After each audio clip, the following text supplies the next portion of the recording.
think what's impressed me about the work I've seen on solo taxonomy is the idea that students can place themselves into this taxonomy where they feel they need to begin, and they can work through it at their own place. And I quite like the differentiation that offers.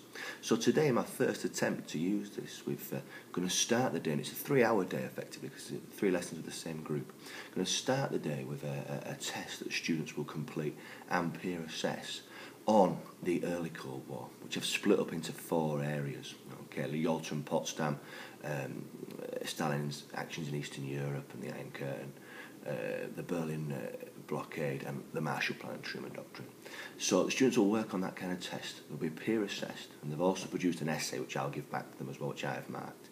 And then there'll be kind of those four different areas across the classroom. And the idea is that students will start obviously at the pre-structural stage if they think that's where they need to begin, which is simply just making sure they've got the understanding of the topic before then moving on to look at some sources on these different topics.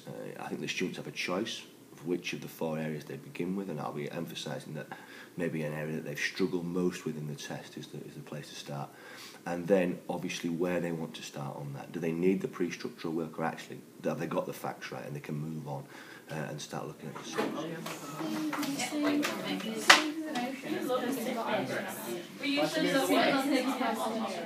I'm going to say no, that shouldn't do.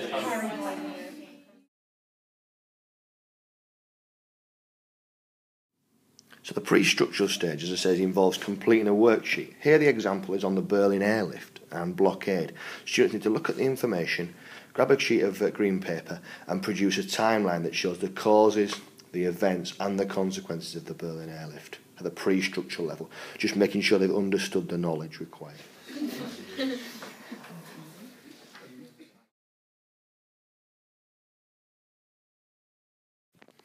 Okay, at the Uni Structural level, we're now taking this knowledge and trying to do something with it to do with the sources in the history exam.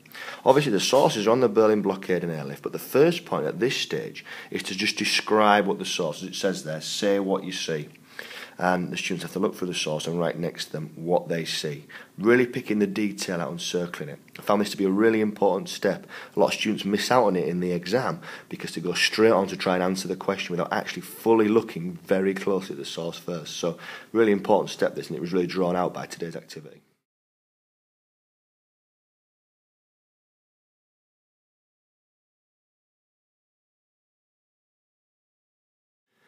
At the multi-structural stage, students are looking for that question, what's the message in the source? And they need to use both of the last parts of the work, the knowledge that they've checked they understood, and the specific information from the source to get a good answer. And as it says there, what they need to do is, in your answer, underline knowledge in one colour and the specifics from the source in another. So they're really showing that they've understood the multi-structural nature of what the message of these sources on the Berlin blockade and airlift is.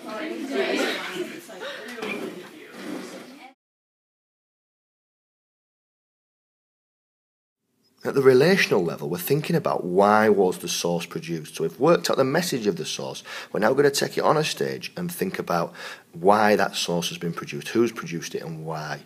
It's the same idea. You need to use the specifics from the source and your own knowledge, but it's a bit more of a complicated idea. It's the same sources again, so there's a little bit of continuity as you build through it, thinking about why each of these cartoons has been produced. Why was the sun not from January? Why is it? Yes, they are. Okay, and on the wall we've got the final stage, the extended abstract. What have you learnt from studying these sources that you could apply to other ones? Add to the mind map. And I think one of the most pertinent points here is this last one, okay? I have learnt to say what's going on in the source without thinking about the content too much. And I think that's a big thing that they've realised. First of all, before you can get onto these high level things, you have to have those stages in before. I think that's a real impact that the taxonomy approach, the soil taxonomy approach has had.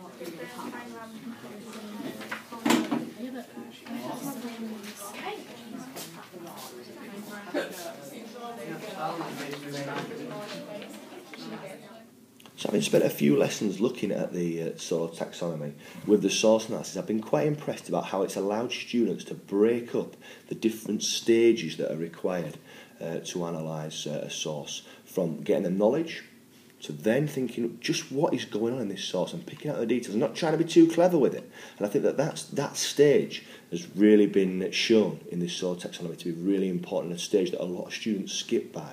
And I think the fact that with the tables set out how they are and forcing them to do the different stages, it's really helped them when they've got further up the taxonomy. So I definitely would recommend having a look at something like this, particularly with source analysis in history, because it allows a step-by-step approach, which means that students don't miss out in any vital information and don't kind of learn to run before they can walk, which is often a problem in an exam.